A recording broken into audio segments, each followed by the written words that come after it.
Hola, ¿qué tal? Muy buenos días. Bienvenidos a este Facebook Live a través de las plataformas digitales de la casa editorial El Heraldo. Son las 9 de la mañana, 39 minutos. Nos acompaña hoy el director de Migración Colombia, el doctor Juan Francisco Espinosa. Hoy hablamos del Estatuto de Protección Temporal para Migrantes Venezolanos, un hecho sin precedentes que ha convertido a Colombia en un país pionero en el concierto internacional frente a la protección de los migrantes, una decisión del gobierno de Iván Duque reconocida por la comunidad internacional, por los organismos humanitarios e incluso por el Papa Francisco, que ha celebrado este significativo avance para demostrar la humanidad que debemos tener frente a los migrantes venezolanos. Cerca de 2 millones de personas que se podrán beneficiar, quienes estén en condición de regularidad y en condición de irregularidad, de lo que ofrece justamente este Estatuto de Protección. Director, bienvenido al Heraldo como siempre. Muchísimas gracias, un especial saludo para ti, para todas las personas que nos acompañan y claro, para todo este equipo periodístico enorme que hace su tarea día a día.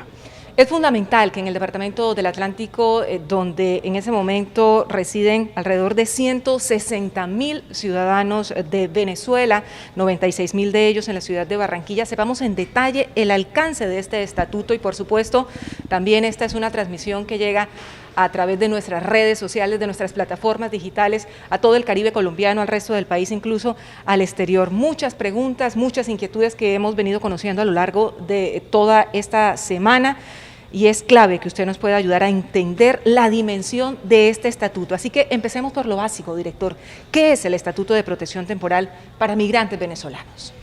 Bueno, miren, lo primero, Erika, en términos del Alto Comisionado de las Naciones Unidas para los Refugiados, es ni más ni menos que el salto humanitario más importante que ha habido en el continente desde los 80s, para empezar. Segundo, a nivel mundial, tercera ocasión que se da esta posibilidad, primero Estados Unidos en los 90s, después viene Turquía en el 2014 y ahora Colombia orgullosamente en este 2021. ¿Qué es? Es una herramienta jurídica, pragmática, complementaria que va a permitir regularizar a la totalidad de migrantes venezolanos que están en territorio nacional. Es la forma como el pueblo colombiano, como el gobierno del presidente Iván Duque, abraza seres humanos que escapan de la miseria y de la persecución para generarles oportunidades hacia futuro como lo que son seres humanos buscando oportunidades. ¿A quiénes está dirigido? Habla usted de regulares e irregulares e incluso también ciudadanos venezolanos que estarían considerando, como usted bien señala, escapar del régimen de su país, del hambre, de la necesidad, de la precariedad que en este momento agobia a Venezuela. Así es, mira, lo primero, y aquí en términos de contexto, así como para que lo tengamos presente, de Venezuela han tenido que salir más de 5 millones de personas. En este momento en Venezuela el salario mínimo no alcanza ni para el 1% de la canasta básica familiar. De acuerdo con Banco Mundial, el promedio de pérdida de peso de un venezolano en Venezuela es de 10 kilos. Es una situación absolutamente dramática que ha determinado una fuerte presencia en este momento, un poco más de 1.729.000 venezolanos en territorio nacional. ¿A quién beneficia? 3 grupos poblacionales para claridad. Primero, población regular, todos aquellos migrantes que con juicio se han mantenido en la regularidad en Colombia y son casi 800.000. Quedan cubiertos por el estatuto. Segundo grupo, población irregular, es decir, población que ha ingresado por las llamadas trochas, que no tiene permiso para estar en Colombia o porque se le ha vencido, por ejemplo, el tiempo de permanencia en Colombia, son 966.000 migrantes venezolanos. Pero entonces, claro, también pensamos en cómo hacemos para que este estatuto no se vuelva un fuero de atracción o un mal incentivo para el paso por trochas y creamos un tercer grupo. El tercer grupo corresponde a migrantes que ingresen por punto de control migratorio durante los 2 primeros años de vigencia del estatuto. ¿A quién no cubre en ese sentido? Aquel que pase hoy por trocha no queda bajo el estatuto. ¿Por qué? Porque no podemos seguirle exponiendo este tipo de personas a redes criminales, a personas que se aprovechan de la situación y que lo poquito que tiene ese migrante se lo quita. Eso es claro y es clave para que la gente entienda, y sobre todo para todas aquellas personas que están aquí en este momento en nuestro país, venezolanos, que quieren traer a su familia para que no se expongan a esas mafias en la frontera, a esos pasos ilegales, pueden venir a Colombia siempre y cuando lo hagan de manera legal, pero si no tienen documentos, pero si no tienen pasaporte, porque el régimen de Venezuela no les otorga la posibilidad de tener pasaportes, ¿cómo pueden hacer? ¿Cómo pueden ingresar de manera legal a Colombia? Precisamente uno de las preocupaciones más grandes que ha tenido el gobierno del presidente Duque es ese. Recordarán que a principios de este gobierno fue necesario extender la validez del pasaporte por 2 años adicionales porque esos pasaportes estaban venciendo. ¿Qué medidas estamos trabajando? Precisamente trabajar en una extensión de validez de ese pasaporte, así que el mensaje es cuiden su pasaporte, no importa que esté vencido. Y 2, generar unos documentos complementarios que le permitan seguridad al migrante, pero también seguridad al país. Recuerden que cuando un migrante, no importa su nacionalidad, ingresa a nuestro territorio por un punto de control, siempre queda rastro en nuestros sistemas. Entonces, más allá del documento, lo importante es que en nuestro sistema quede registrado su fecha de ingreso formal. Eso los va a proteger y les va a dar la oportunidad de hacer parte del estatuto. En cualquier caso, hay una fecha clave que es antes del 31 de enero para las personas que están en los 2 primeros grupos para que puedan acceder a lo que plantea este estatuto. A ver, los regulares no tienen ningún problema y no tienen fecha porque al momento de entrada en vigencia del estatuto estaban regulares. ¿Quiénes son? Típicamente titulares de permisos especiales de permanencia en sus diferentes modalidades. Ellos, por supuesto, van a tener una vía más rápida. Y va a ser más rápida porque ya tenemos los datos, entonces más que depositar esos datos va a ser validar los datos previamente entregados. Ahora, ¿qué le puede pasar a ese migrante? Es que cambié de ciudad, cambié de dirección, ¿puedo actualizar? Claro que sí, pero solo es proceso de actualización de eso. Los irregulares tienen fecha de corte 31 de enero de 2021. Y una gran pregunta ha sido, ¿por qué poner una fecha en el pasado? Y la razón de ser de la fecha en el pasado es precisamente para no fomentar el paso irregular. Aquí todos hemos sido testigos de que en las zonas de frontera lamentablemente se han presentado disparos. Hemos visto que han fallecido personas, hemos visto la fiereza de la naturaleza muchas veces con los ríos y la gente exponiéndose a pasar por ahí. Por eso se pone en el pasado. Y por eso el mensaje es muy claro, no se expongan a pasar por trocha, más bien esperen que abramos la frontera y durante los 2 primeros años van a poder ingresar por el puente formalmente sin ningún problema, dejando registro y van a ser parte del estatuto sin exponerse y muy importante, sin tener que pagar un solo peso. Eso es clave también, director Juan Francisco Espinosa, director de Migración Colombia. Ya vamos a conocer en detalle las distintas fases para que las personas venezolanas puedan acceder a este estatuto, pero precisamente Daniela Pacheco nos pregunta, ¿el trámite es gratis o tiene algún costo? Daniela, el trámite es 100% gratuito. Aquí, por parte del gobierno del presidente Iván Duque y por parte de todo este equipo, hay plena confianza, plena conciencia de la difícil situación económica. Y mal haríamos entonces en pretender que ustedes paguen algo que no están en capacidad de hacerlo. Este es un proceso real y al ser real tiene todas estas dimensiones de acompañamiento humano. Muy bien, vamos a comenzar entonces a entrar en el detalle, doctor Espinosa. Estamos hablando que el anuncio ya se hizo, se está avanzando en una etapa y se espera que a partir de las 2 primeras semanas de marzo ya tengamos el documento definitivo, el decreto, con todos esos comentarios que se han venido haciendo por parte de distintos sectores al mismo. Así que lo que en este momento se adelanta es una fase de socialización, de sensibilización. ¿Qué viene después de la expedición de ese decreto? Muy bien, entonces recordarán que este lunes hace 15 días el presidente Duque, en compañía del Alto Comisionado para los Refugiados y en compañía de un equipo de gobierno, anunció este proyecto de decreto. Dicho de otra forma, ¿en dónde van a encontrar las reglas del estatuto? En un decreto, en un proyecto de decreto que se colgó por 15 días. Por transparencia, ese decreto, además de estar 15 días colgado, se reciben comentarios de toda la ciudadanía y nosotros tenemos que responder cada uno de esos comentarios. Agotado este periodo, Esperamos en los primeros 10 días de marzo, el presidente de la República sanciona ese decreto, es decir, lo firma, lo hace público y empieza a regir. Tendremos un periodo de vigencia de 90 días. ¿Por qué 90 días? Porque durante este término efectuaremos toda la socialización, toda la pedagogía y toda la preparación para que los migrantes apenas van a empezar la primera fase, que ya hablamos de ella, no fallen. Como esto está pensado para que funcione bien, la idea no es apresurarnos, como decían en otros tiempos, vísteme despacio que voy de afán.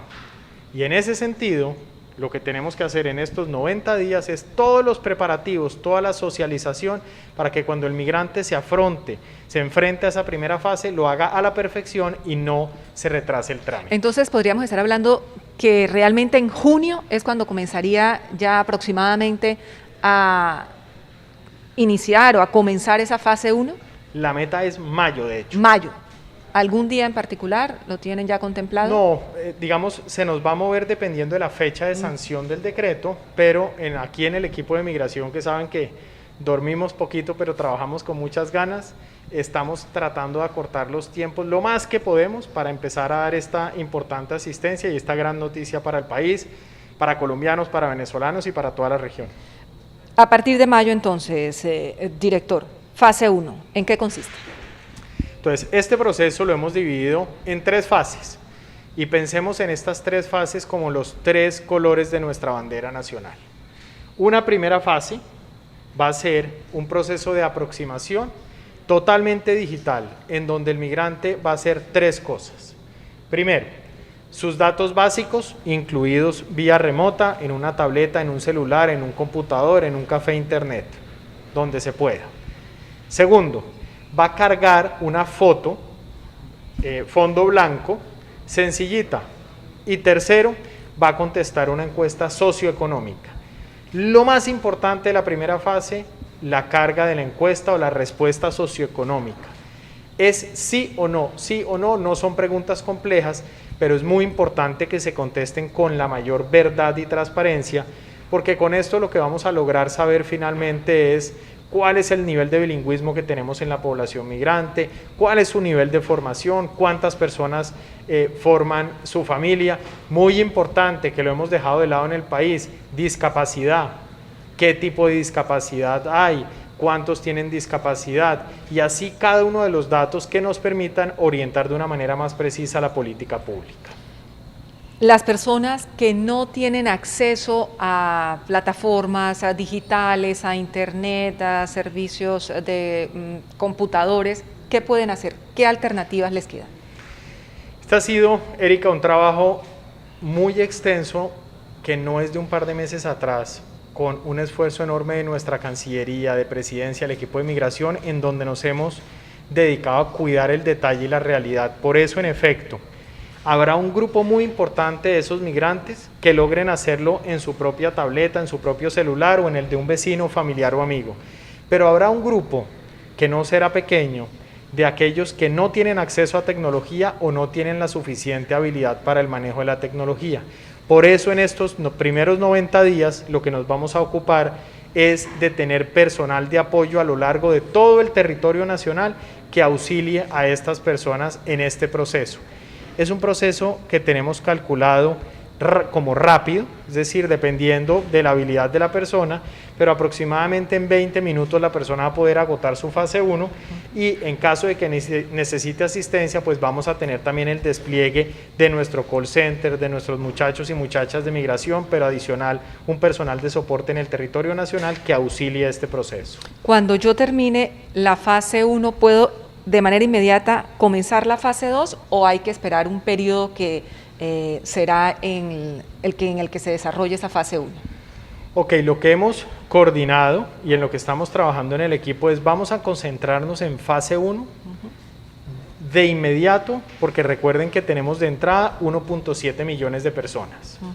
Y fase 2 la empezamos en el segundo semestre de 2021, va a ser muy cerca, pero la idea es que los primeros que van haciendo su fase 1 van pasando a la fase 2. ¿Para qué? Para que al finalizar el año ya puedan estar totalmente con su estatuto temporal y su permiso temporal totalmente vigente y pleno. ¿Qué pasa en la fase 2? Entonces, fase 1, recuerden, totalmente virtual. Fase 2 ya es presencial, y es presencial con los mecanismos de bioseguridad, pero va a buscar dos cosas fundamentales. Primero, una validación de algunas de las preguntas que se hicieron en la fase 1 para confirmar que la persona es la misma que hizo el procedimiento en fase 1. Una validación física, porque ya teníamos su foto, entonces nos permite a nuestro oficial verificar que se trata de la misma persona. Pero súper importante, en esa segunda fase viene la captura de información biométrica, la toma de fotos, huellas, iris, para así cerrar el proceso de identidad. Al finalizar esta fase 2, ya esta persona consolida su proceso de identificación biométrica, queda con todos sus datos en migración, queda con toda su información cerrada y pasamos ya a la expedición del respectivo documento, que será la fase 3. ¿Cuál es el plazo que se dará una vez termine la fase 2 a esos venezolanos para que ya puedan tener su documento físico, el plástico, ese elemento que sin lugar a dudas es fundamental y que les va a permitir obtener todos los beneficios? Erika, yo hoy quiero, si me permites, hacer una reflexión que a mí personalmente siempre digamos, se me ha venido en la cabeza de manera frecuente, y es: muchas veces nosotros subestimamos el valor de un documento. O sea, nos acostumbramos a tener nuestra cédula de ciudadanía en la billetera, o a que siempre en la billetera hay un documento. Pero imaginen ustedes lo que experimenta un migrante en un país ajeno que ha sido expulsado de su país, que ni siquiera tiene un documento que le permita demostrar a las personas que él es la persona que dice ser. Es muy difícil uno pedirle confianza a un ser humano y confianza en sí mismo cuando ni siquiera tiene un documento que lo identifique. Por eso este plástico es un gran tesoro. Y es un gran tesoro porque es una especie de cédula de extranjería con todos los mecanismos de seguridad, hologramas, todos los mecanismos de garantía que le dan un estatus de confianza, seguridad al migrante y al país, y que entregaremos, esperamos, un mes después de que se va haciendo el ciclo de la segunda fase. ¿Por qué se demora más o menos 4 o 5 semanas? Porque es el proceso que nos toma la elaboración de ese plástico y la entrega con todos los mecanismos de seguridad. Esa creencia va a permitir, como nos pasa a cualquiera de nosotros, que cuando lleguemos a un edificio, sí podamos entrar al edificio. Cuando un migrante no tiene ni siquiera un documento en el bolsillo y llega a una copropiedad, lo primero y la primera barrera que tiene es que no puede subir al edificio porque no tiene con qué identificarse. Así se van rompiendo barreras y se van generando oportunidades reales. ¿Dónde se almacenan los datos de los migrantes venezolanos? ¿Migración o registraduría? No, la competencia de migración se restringe exclusivamente a los extranjeros. Entonces, el año pasado lanzamos un proceso licitatorio en el cual invertimos 14.000 millones, 2020, y este año vamos a invertir aproximadamente 14.000, un poco más de 14.000 adicionales. Eso es un gran corazón de información, con el mayor celo de habeas data, con las mayores protecciones, en donde va a reposar toda esta información del extranjero precisamente para lograr darle seguridad a los diferentes sectores. Esta es una forma muy positiva de inclusión financiera, por ejemplo. Ya nosotros vamos a poder decirle al sector financiero: sí señor, es la persona como se identifica, sí le confirmo que se llama tal, que tiene tal edad, que nació en tal parte, por favor adelante. Es una oportunidad real de inclusión financiera, de generación de oportunidades y de construcción de confianza. Le da usted respuesta a Ana Emilia Rodríguez, que justamente preguntaba: ¿el estatuto permitirá a sus beneficiarios hacer vida crediticia, obtener tarjetas de crédito, créditos personales? Así es, miren. El sector financiero colombiano ha hecho unos esfuerzos enormes en inclusión, trabajando precisamente en generar oportunidades, pero claro, la ausencia de una identificación es una barrera clara para la inclusión financiera. Con esto van a empezar a construir su vida crediticia. ¿Qué quiero decir con esto? Esto no es una promesa de otorgamiento de crédito. Como nos sucede a cualquiera de nosotros, nuestro buen comportamiento crediticio determinará un mayor número de oportunidades. No solo crédito, también ojalá mucho ahorro para salir adelante. Claro, se abre la puerta, pero no necesariamente significa que pueda usted acceder a un crédito. Ya corresponderá, pues evidentemente, a su manejo crediticio. También Reni Herrera pregunta: ¿con este permiso se nos va a permitir circular con una licencia de conducir de Venezuela en Colombia? Con este proceso vamos a romper una barrera que, fíjense, que parece menor, pero es supremamente de fondo, y es que hemos tenido dificultades para que nuestros hermanos venezolanos puedan presentar un examen de conducción en Colombia y puedan tener licencia en Colombia. Con el estatuto no hay un proceso de revalidación de la licencia en Venezuela, pero sí hay un proceso de oportunidad para que aquí presenten su examen ante una escuela, saquen su licencia de conducción y, ¿por qué no?, ojalá puedan comprar su propio vehículo. Claro, y por supuesto también se abre una fuente de trabajo adicional. ¿Tiene Migración Colombia, director, una meta en este primer año de trámite, de expedición de todo este estatuto para entregar justamente el documento? Sí, miren, así es, la meta es muy ambiciosa y por eso estamos trabajando de sol a sol. La meta es este año cerrar con 800.000 personas involucradas en este estatuto, no es una meta menor, teniendo en cuenta que precisamente estamos a 24 de febrero, es decir, este año va galopando rápidamente, pero aquí lo que hay en el equipo es ganas, energía, un equipo de gobierno cohesionado y muy ilusionado de lograr este gran paso. Ahora bien, en 2022 la meta es terminar con todo este proceso y de cara a las personas que vayan llegando, ¿cómo se va a proceder? ¿Cómo se va a avanzar en todas estas fases? Porque quizá el que llegue, no sé, habla usted de 2 años, llegue en mayo de 2022, ¿cómo se va a empezar a tramitar todo este proceso para él o para ella? Entonces, fíjense lo siguiente, vamos a concentrar esfuerzos ahora iniciando este proceso en la población regular. ¿Por qué? Porque han sido los que le han jugado, digamos, con la mayor legalidad a Colombia y hay que generar un premio. 2, vamos a trabajar con los irregulares que estaban en territorio nacional a 31 de enero de 2021. Pero claro, estamos en cierre de frontera todavía. Entonces, dimos un periodo de 2 años precisamente para que no haya angustia en el pueblo venezolano y no pretendan ni entrar por trocha, ni el día que se abra la frontera todos entrar al tiempo. Hay 2 años y esos 2 años se respetan y esos 2 años permitirán un ingreso gradual, tranquilo y con calma. ¿Por qué? Porque recuerden que estamos en medio de una pandemia y en el momento en que se decida reabrir la frontera, tendremos que tener una gradualidad que garantice tamizaje en salud y protección de personas. Todos sabemos que las aglomeraciones no nos convienen y en ese sentido una apertura de unos puentes como los de Cúcuta y Norte de Santander que mueven 65.000 personas día, pues no se pueden hacer de esa forma, sino lo hacemos de manera gradual y eso nos facilita el proceso también de avance en el estatuto. ¿Y ahí qué quiere decir? Que la persona ingresará formalmente y haciendo parte del estatuto dirá quiero arrancar en fase 1, pero ya no tiene que probar nada porque ya nuestro sistema parece que él entró, cuándo entró, cómo se llama y la primera fase se abordará más rápido. Eso es significativo porque no hay que empezar de cero. Mire, Gabriela Álvarez dice, si yo ya tengo el PEP, el permiso especial de permanencia, ¿debo cambiar el documento o hacer algo adicional? Muy buena pregunta. Todo PEP se acaba. Y todo PEP se acaba porque es absorbido por el estatuto temporal. Fíjense que nosotros tenemos en este momento 9 ediciones del PEP, del permiso especial de permanencia, 14 procesos de PEP con las diferentes renovaciones. Eso no es bueno. Es preferible tener una sola sombrilla. La sombrilla se llama estatuto temporal que va a absorber todo esto para que se vuelvan una sola cosa.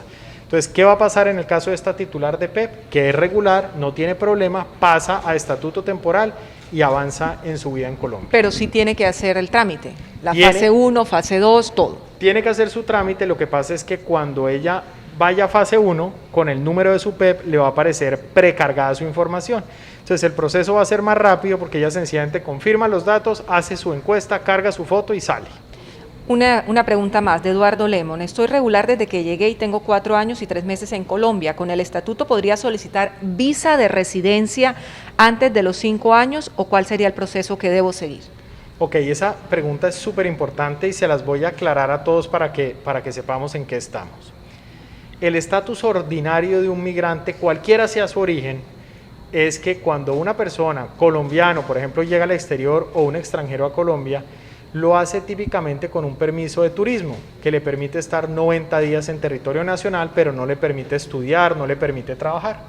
Cuando el extranjero quiere estudiar, trabajar, desarrollar determinada actividad, tiene que pedir una visa para ese propósito. Ese es el régimen ordinario. Para la residencia se requieren 5 años. Lo que estamos avanzando con este estatuto es precisamente la acumulación de esos 5 años para que cada uno de estos migrantes que están en territorio nacional en estos primeros 10 años puedan pasar o graduarse del estatuto. ¿Y qué quiere decir graduarse del estatuto? Pasar al régimen ordinario de visa, pasan a ser un extranjero totalmente corriente, común en territorio nacional, como le sucede a un francés, un australiano, ya con su respectiva visa. Plenos derechos, pero esto es la ventana de oportunidad y acompañamiento para lograr ese propósito. Hay unas preguntas a propósito de lo que usted comenta, director, que inquietan a los colombianos en torno a este nuevo estatus migratorio que adquirirán los ciudadanos venezolanos, en el sentido de si podrán o no votar a partir de esa regularización que tendrán en Colombia y de ese nuevo estatuto, a partir de ese documento que obtendrán y los beneficios que implica el Estatuto de Protección Temporal. ¿Podrán o no podrán votar los venezolanos? La respuesta es no, no pueden votar en elecciones presidenciales y no se afecta en modo alguno la democracia en Colombia. Miren, la ley en Colombia prohíbe que los extranjeros sin distingo de nacionalidad puedan participar de comicios presidenciales. La ley no lo permite. Segundo tema muy importante y de reflexión.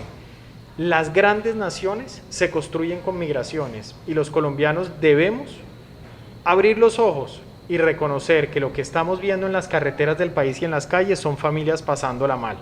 Y el colombiano no se oculta ni cierra los ojos ante la situación. El colombiano abraza. Y abrazar en tiempos de pandemia se llama generar oportunidades. Por eso está bien tener miedos, pero no nos podemos dejar vencer por el miedo y tenemos que avanzar. Y claro, mensaje muy claro también para la población migrante. Aquí, el que se meta en temas delictivos, el que se ponga, por ejemplo, con invasión de predios, a violar la ley, no entra en el estatuto temporal y lo que va a recibir, por supuesto, es persecución judicial, presentación ante un juez y las sanciones que corresponden, porque tampoco el ser extranjero es una garantía para cometer delitos en Colombia. Justamente Kevin Hernández se pregunta, ¿quienes sorprendan cometiendo un delito, este estatuto los va a proteger? Por supuesto que no. Recuerden, cuando una persona comete un delito, lo último que se le pregunta es cuál es su origen o nacionalidad. Aquí el que comete el delito tiene que ser judicializado, presentado ante un juez para que se tomen las determinaciones, pero eso no supone nunca que un policía lo primero que le tenga que preguntar a la persona es de dónde viene para tomar la decisión. El delincuente colombiano, venezolano, peruano, de donde sea, es un delincuente que tiene que responder ante la justicia colombiana. A propósito de esos temores válidos, Jamie Joana Parra pregunta, ¿esta medida no va a afectar la atención en el campo de la salud para los colombianos, en especial aquellos que tenemos ISBEN? No, perfecto. Mire, esa Jamie, creo que es Jamie, ¿verdad? Jamie Joana Parra. Jamie Joana, mire, esa es una muy buena pregunta. ¿Qué nos pasa hoy en día con la población migrante? La población migrante irregular tiene contacto con el sector salud a partir de urgencias. Cuando la persona tiene una urgencia vital, se acerca al hospital y ustedes saben que por protección constitucional, toda persona que llegue enfermo en hospital hay que atenderlo. Pero el costo de atención de ese migrante irregular es absolutamente elevado para el Estado colombiano y eso sí nos quita oportunidades sociales. Con este proceso de estatuto temporal, toda esta población va a entrar al sistema de seguridad social. Al hacer parte del sistema de seguridad social, su tarifa de atención baja, pero más importante aún, vamos a los escenarios de vacunas. Recuerden que hace poquito tuvimos una amenaza enorme de sarampión en territorio nacional por no vacunación en Venezuela. Permite prevención y promoción en salud. La situación de madres embarazadas venezolanas es dramática, y es dramática porque no tienen ningún tipo de control durante el embarazo y cuando nace ese bebé, nace con problemas y la mamá se expone. Va a permitir control durante el embarazo, así que esta medida además es de humanitaria, es costo eficiente con las finanzas del país. Es una medida que dignifica a las personas, a esas personas que vemos, como usted bien señala, director, debajo de los puentes, caminando por las carreteras, afrontando todo tipo de necesidades en unas condiciones precarias, cuando muchas veces son profesionales competentes que podrían tener una oportunidad y aportar, porque al fin y al cabo ellos adquieren una condición de regularidad y van a adquirir derechos en nuestro país, pero también deberes para aportar a la economía. ¿Se tiene estimado el cálculo que podría significar para la economía del país que esta población venezolana se incorpore a el sistema de seguridad social y en general al sistema tributario? Erika, un tema clave aquí antes. Recuerden que los colombianos, muchísimos, tuvieron que irse a buscar oportunidades en otros países, en otras épocas. Entonces nosotros sí que hemos vivido esa situación y con mayor razón debemos cobijar a las personas que la vienen pasando mal. Y claro, ya el migrante venezolano estaba siendo parte o empezaba a aparecer en términos de Producto Interno Bruto en Colombia. Hay estudios del Banco de la República que así lo demuestran. ¿Qué va a pasar con esta población? Que poco a poco van a pasar de ese régimen subsidiado en salud, por ejemplo, al régimen contributivo. Migrante que logra conseguir trabajo es un migrante que empieza a aportar al sistema de seguridad social, que es solidario, que empieza a pagar impuestos y que empieza a construir su vida como cualquiera de nosotros. El cálculo es incierto. ¿Y por qué ese cálculo es incierto? Porque arrancamos con 1.7 millones este proceso, tenemos una estimación de corto plazo de 2 millones, pero es totalmente incierto dada la alta volatilidad que presenta Venezuela. Lo que sí estamos totalmente seguros es que esta comunidad resiliente venezolana poco a poco va a ir migrando, valga el término, hacia el régimen común, hacia el régimen contributivo y de esa forma van a aportar a la economía del país, como ha sucedido en los procesos migratorios en los Estados Unidos, en Alemania, en Turquía y en las diferentes naciones que se han construido con migración complementaria. Un tema crucial, usted lo mencionaba hace un momento, doctor Espinosa, y es que estamos afrontando una emergencia sanitaria que todavía va a demorar un tiempo largo. Esto significa que esta población va a ser vacunada para adquirir la inmunidad de rebaño, que es a lo que le apuestan los países para dejar atrás la pandemia. ¿Cómo será ese procedimiento? A partir de las distintas fases, ¿estas personas ya podrán optar a la vacunación en Colombia? Muy importante, miren, no hay un proceso de vacunación para población migrante, no lo hay. ¿Qué es lo que se hace? El país organizó un proceso de vacunación que atiende nunca nacionalidades, sino situación de salud de la persona, su edad, sus comorbilidades, sus diferentes enfermedades. La población migrante debe hacer parte de ese proceso sin importar cuál es su origen. Es decir, ese proceso de vacunación no puede tener la pregunta de usted de dónde viene para determinar si le pongo la vacuna o no. Entonces, lo que dijo el presidente Duque, que fue, población regular entra exactamente en la misma fase. ¿Por qué? Porque los conocemos, porque sabemos cuál es su edad, sabemos qué tienen. Los irregulares no. Por eso el estatuto nos va a permitir que toda esta población irregular pueda entrar a la fase de vacunación que le corresponda. Si tenemos un migrante irregular mayor de 80 años que, por ejemplo, tenga un problema de diabetes, va a fase 1 inmediatamente. Pero si ya pasó esa fase, si ya estamos más adelante. Inmediatamente se incorporará lo más pronto posible, dada su condición. Un poco aquí recuerden, el ciclo de vacunación no tiene nada que ver con nacionalidad, sino con situación de protección a las personas. Por eso el estatuto precisamente tiene el incentivo de la vacunación para hacerse parte, pero también la responsabilidad del migrante de hacerse parte del mismo para cuidar su propia salud. Una pregunta, director. Estas personas que decidan quedarse en Colombia, porque aquí han echado raíces, que es algo muy frecuente, pasaba con los colombianos que se fueron en la década de los 70 y volvieron apenas hasta hace unos años debido al cambio de ciclo económico y de todas las condiciones políticas en Venezuela. Estos venezolanos que empiezan a arraigarse en Colombia, ¿podrán convertirse en un momento determinado en ciudadanos? ¿Podrán nacionalizarse? Ok, entonces fíjense que los mecanismos de nacionalización o de obtención de la nacionalidad por adopción no varían con el estatuto. Quiere decir que si al final de esta ventana de 10 años una persona dice, ¿saben qué?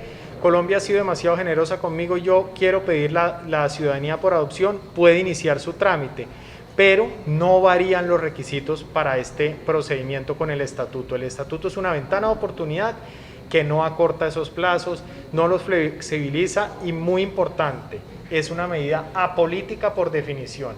Detrás de esto no hay ninguna intención de afectación de procesos democráticos, sino por el contrario, vamos a lograr una cosa muy importante, y es arrebatarle a estos migrantes a esas redes que han estado generando cedulación falsa, por ejemplo, otorgando unas nacionalidades falsas ya el migrante no necesita meterse en eso porque su estatus temporal le da plenas garantías para hacer su vida en Colombia. Sin embargo, aquí hay una pregunta que señala, dicen que echa la ley, echa la trampa. ¿Cómo podrá validar la autoridad migratoria los documentos sumariales que presenten los migrantes para garantizar, por ejemplo, que están en el territorio desde antes del 31 de enero de 2021, teniendo en cuenta que se puede falsificar hasta un certificado de arriendo? Muy bien, miren. Aquí este tipo de procesos se construyen primero sobre la buena fe, es decir, nosotros no podemos partir del hecho de que lo que nos presenta una persona es falso por darse en el marco de este proceso. Entonces la buena fe rige nuestras actuaciones, además por orden imperativo constitucional. Segundo, estamos mandando el mensaje muy claro a la población migrante: lo único y lo peor que ustedes pueden hacer, así que no lo van a hacer, es tratar de engañar a las autoridades colombianas. ¿Por qué? Porque el engaño se va a traducir en dos medidas. Primero, que nosotros vamos a proceder con la denuncia ante la Fiscalía General de la Nación. Y lo segundo, que no van a quedar con el estatuto temporal. Entonces, mensaje clave: no se vayan a dejar engañar con tramitadores, con personas con mala intención diciéndoles que les van a vender el paquete que les garantiza el estatuto. Nada de eso vale. Y mucho cuidado, porque donde lo detectemos, y créanme que tenemos buena tecnología para detectarlo, les va a generar la doble consecuencia: pierden la oportunidad del estatuto y van con denuncia ante la Fiscalía. No subestimen la información que tiene Migración Colombia y la información que tenemos en las autoridades para cruzar ciertas variables como sistema de educación, sistema de atención de urgencias, sistema de contravenciones de la policía, nuestros propios sistemas. No es poca la información con que cuenta Colombia, es un país robusto en información que nos va a permitir cotejar eso precisamente para proteger a colombianos y proteger migrantes. Mire esta inquietud: ¿por qué crear un estatuto temporal de protección y no optar por la entrega de cédulas de extranjería para la población venezolana? Esa es una muy buena pregunta. Miren, la cédula de extranjería es el documento que acredita al migrante que ha obtenido una visa en un régimen ordinario. La obtención de una visa en Colombia tiene un costo aproximado entre 300 y 350 dólares, además de unos requisitos objetivos. Como lo hemos visto los colombianos, este grupo poblacional se compone de familias completas, y lo vemos en la calle, que realmente si multiplican 300 dólares por 5 o 6 personas de la familia, tenemos perfectamente claro que es un reto inalcanzable por ahora. Por eso el estatuto es una ventana de oportunidad. ¿Qué esperamos en estos 10 años? Que esos migrantes logren graduarse, y lograr graduarse es pasar al régimen de visa que les dé precisamente su cédula de extranjería. Pero en este caso, y también atendiendo una pregunta que nos envían a través de las redes sociales del Heraldo, es para cada miembro de ese núcleo familiar, así sea un niño, un bebé o un adulto mayor, hay que adelantar un trámite. Así es, persona por persona, uno a uno. ¿Y por qué? ¿Por qué no lo hacemos con cobertura familiar? Porque es que tenemos que proteger niños, y es la oportunidad para que cada niño podamos cerciorarnos de que pueda acceder a la educación, de que esté protegido por el sistema de seguridad social. Es la oportunidad que se da al Estado colombiano de ocuparse de temas trascendentales como más de 400.000 niños venezolanos que tenemos en territorio nacional. Este tipo de saltos, Erika, no se dan a medias. La decisión del presidente Duque no es un anuncio de algo que quiere hacer, es una realidad que la estamos manejando con toda la generosidad y amplitud para hacerla real, para que realmente suceda y permita una cobertura de protección a seres humanos que la vienen pasando mal. Los colectivos sociales nos han enviado también preguntas. Caribe Afirmativo nos presenta esta inquietud: ¿cómo piensa mitigar el subregistro de personas LGBTI, migrantes y refugiadas a través del registro, y cómo garantizar un trato libre de discriminación para el caso, por ejemplo, de las personas trans? ¿Cómo se registrarán estas personas, respetando sus nombres identitarios, demás? ¿Cómo se piensa abordar esta realidad? No, sin lugar a dudas, el enfoque inclusivo es fundamental en este proceso, y este proceso no busca en modo alguno generar discriminación, sino realmente su corazón es una palabra clave a la cual nos tenemos que acostumbrar todos, y es la visibilidad. Esta tragedia venezolana, con los años, se empezó a volver invisible para la humanidad, pero no puede ser invisible para Colombia y no puede ser invisible para todos nosotros. Así que cada una de esas personas en donde lo que hemos visto es que cada uno carga un drama, una realidad, como nos sucede a cualquier ser humano. Todos nosotros cargamos alegrías, cargamos tristezas, desilusión, esperanza. Lo mismo pasa con el migrante. Y eso incluye su condición específica, sus libertades que hay que proteger, y vamos a hacer todo lo posible en nuestro sistema para que haya plena libertad, para que ellos sigan su ruta, su decisión que tomaron en un estricto marco humanitario y de reconocimiento del ser humano.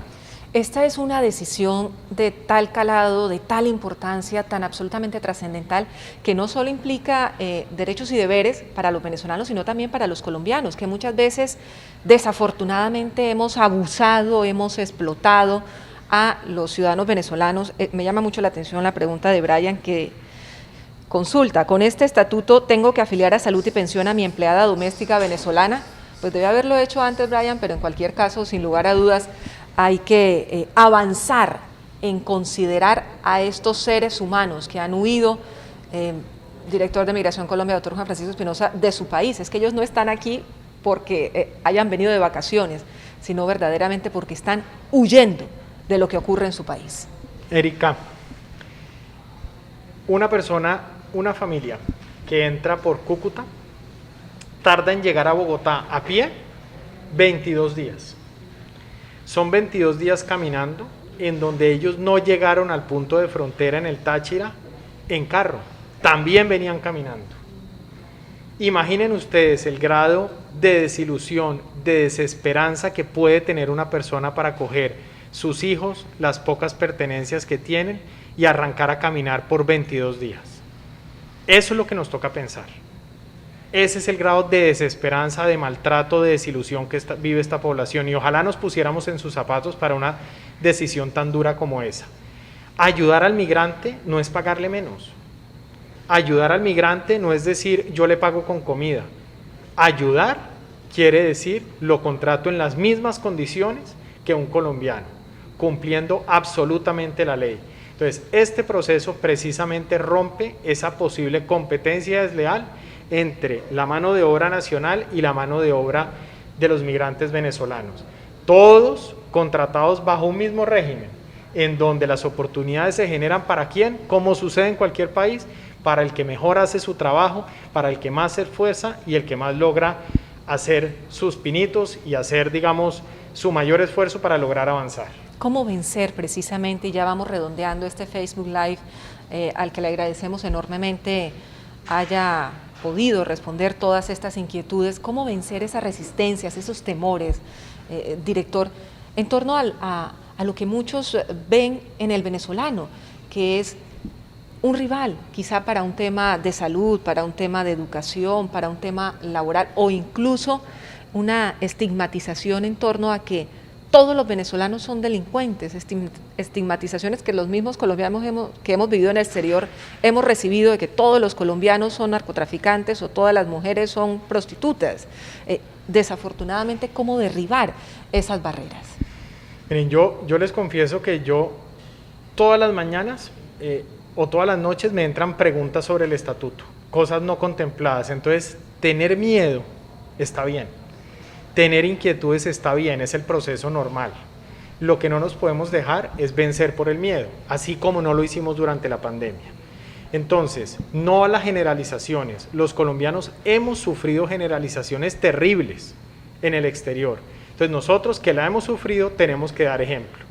El migrante venezolano es resiliente, es valiente, está tratando de salir adelante y hay que protegerlo. La posición de Migración Colombia, la posición del presidente Iván Duque es: abrazamos al pueblo venezolano, pero claro, aquel migrante, no importa la nacionalidad que tenga, que cometa errores, que se vincule a redes delincuenciales, va a tener consecuencias y será presentado ante los jueces. Y de mi parte, cuenten con todo el esfuerzo para perseguir la delincuencia de extranjeros como lo hemos venido haciendo. Aquí se le juega limpio a Colombia porque Colombia los abraza. Entonces, no le tengamos miedo, construyamos juntos esta gran nación que se viene desarrollando y estamos seguros que hacia futuro vamos a poder decir cómo creció el país, cómo creció la economía, cómo crecimos como familia gracias a este proceso migratorio. ¿Cómo blindar este proceso? Porque nosotros que lo hemos denunciado aquí en El Heraldo, sabemos que hay funcionarios en el interior de las entidades del Estado que se han prestado para una connivencia con estas mafias delincuenciales de Venezuela que han venido a delinquir a nuestro país. Aquí se les han expedido cédulas, se les han entregado documentos en medio de esos entramados de corrupción que existen. ¿Cómo blindar este proceso para que no se incurra en ello? No estamos generalizando frente a todos los funcionarios que Migración Colombia y de otras entidades del Estado cumplen una labor tan importante, pero sin lugar a dudas hay complicidad comprobada de muchos de estos funcionarios para este tipo de irregularidades, cedulando a bandas delincuenciales de Venezuela, como han comprobado las mismas autoridades. Erika, este proceso lo estamos haciendo con el mayor rigor y las mayores seguridades informáticas, con los debidos, digamos, protocolos de seguridad, pero siempre vamos a necesitar algo, y en esto vamos a decirlo de frente. Siempre vamos a necesitar la denuncia ciudadana. Siempre vamos a necesitar que ustedes, migrantes y colombianos, nos cuenten lo que viene pasando. Aquí lo que han visto de parte de este director y de este equipo es absoluta decisión. Cuando hemos tenido noticias asociadas a temas de corrupción, hemos actuado rápido, al punto de que hemos trabajado con autoridades extranjeras y lamentablemente tuvimos que participar en un proceso para la captura de un funcionario de nuestra entidad con fines de extradición. Ese es el compromiso de este equipo. Aquí, el que le juega a la corrupción, el que abusa del migrante, el que se mete en temas non santos, va a tener consecuencias negativas. El que quiere echar para adelante, el que quiere construir país, bienvenido, pero el que va por el camino inadecuado no juega en este equipo y no se pone la camiseta de Migración Colombia. Usted que sí tiene puesta la camiseta de Migración Colombia, no puedo dejar de preguntarle la reacción del gobierno de Venezuela, de Nicolás Maduro, frente a esta decisión que ha sido reconocida incluso hasta por los críticos del propio gobierno de Iván Duque, y por supuesto no hablar ya del alcance internacional que esta decisión ha tenido. ¿Cómo valora las palabras de Maduro tratando de deslegitimar, de desacreditar el alcance de este proceso?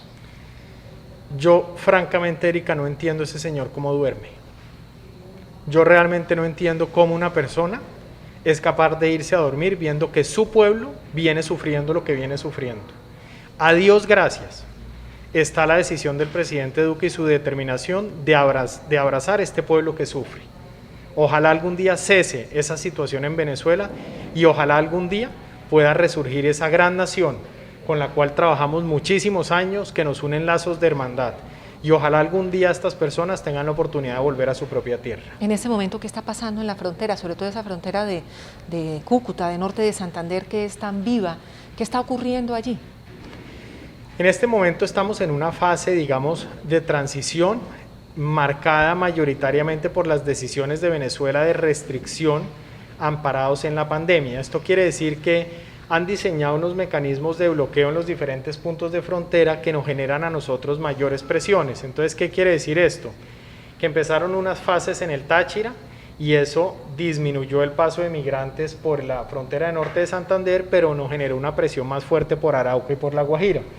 Ahora ya está cambiando el tema en norte de Santander, entonces nos bajan la presión por esos departamentos. Nosotros, con nuestra fuerza pública, estamos haciendo presencia, hombre, porque lo que no queremos es que familias completas se expongan a los fenómenos de la naturaleza, y hay unos ríos caudalosos y peligrosos, a las organizaciones criminales y a personas que se aprovechan de la tristeza y la miseria humana.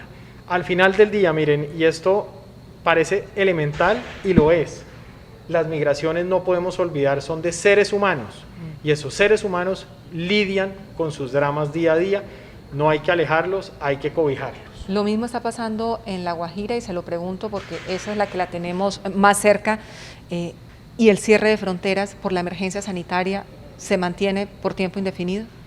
El cierre va este ciclo hasta el 1 de marzo. ¿Por qué no abrir la frontera ya? Es la pregunta, digamos, del millón. Porque estamos todavía en medio de una pandemia, el país está haciendo un esfuerzo de vacunación con unas muy buenas noticias de llegada de vacunas. Hoy precisamente entiendo que aquí a Barranquilla están llegando vacunas. Entonces no podemos dañar este esfuerzo con una apertura inoportuna de la frontera.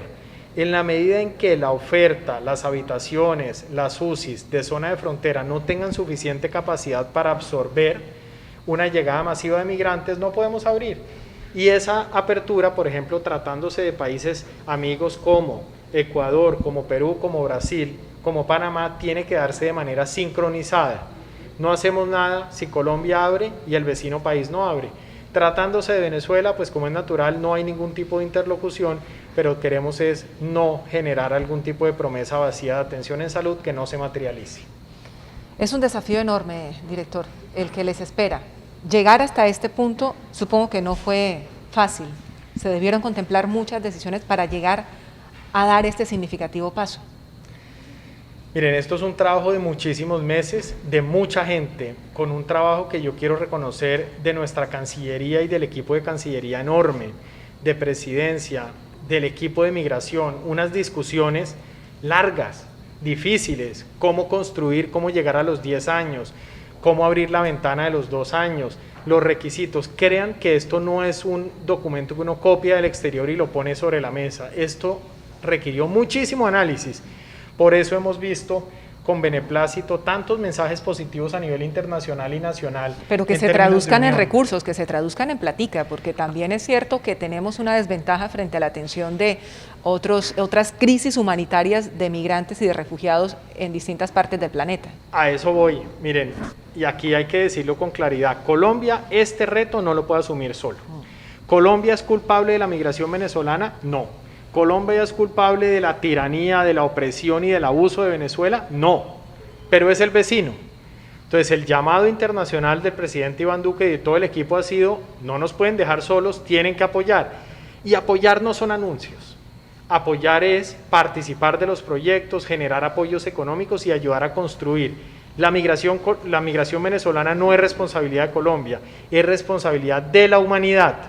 Y así como se apoyaron procesos en Siria, hay que apoyar los procesos en Colombia, en donde hoy en día es la migración más grande que tiene el mundo en situación además de vulnerabilidad.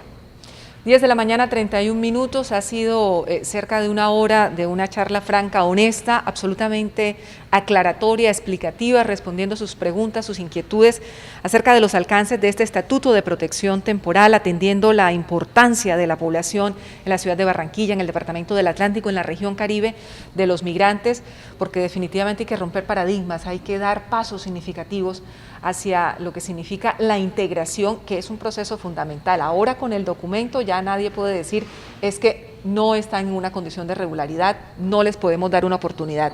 Hay que también avanzar en ese aspecto y ojalá que tanto el sector público, que en algunos casos ha dado importantes pasos, pero sobre todo el privado lo pueda hacer, doctor Espinosa, porque este tema va para largo. Venezuela afronta una crisis que incluso si cambia el régimen no va a mejorar de la noche a la mañana. Sin lugar a dudas, mire, esto es una senda. Aquí lo que se ha trazado es un camino prometedor y de oportunidad, pero que no se construye por parte del gobierno.